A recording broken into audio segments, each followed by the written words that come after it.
Texas public education system is the second largest in the country. Supporting all of our students, schools, and districts is a huge responsibility. So is providing the funding necessary to prepare each and every student for successful futures. Texans have high expectations for our education system, and that means our schools need to maintain their competitiveness with schools across the country. So, are we adequately funding our Texas schools? Before we can answer that, a quick refresher on where our schools get their funding. Funding schools is like filling up a glass of water. This glass is filled with local property taxes and state funds for each school district. The amount each district's glass can hold is set by laws passed by the Texas Legislature. Now, let's talk about how Texas school funding is determined. The per-student funding a district receives begins with a set dollar amount for each student.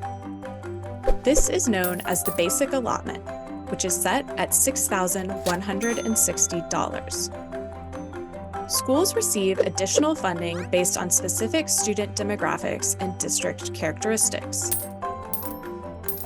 When you add up all these different funding allotments, the average school district in Texas receives about $10,000 per student per year.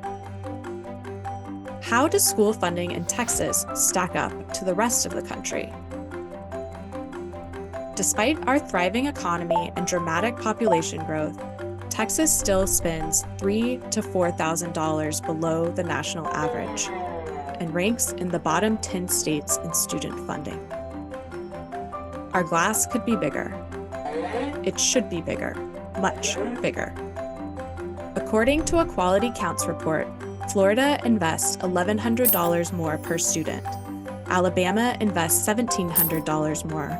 Louisiana, $3,700 more. Michigan, $4,300 more. And New York spends over $11,000 more per student than Texas. Even California, the only public school system larger than our own, spends $1,600 more per student than Texas.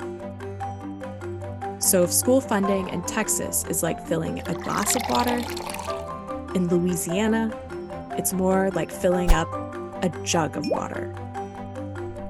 Texas competes with these other states for qualified teachers, exceptional workforce programs, and college readiness. Without properly funded public schools, Texas cannot compete.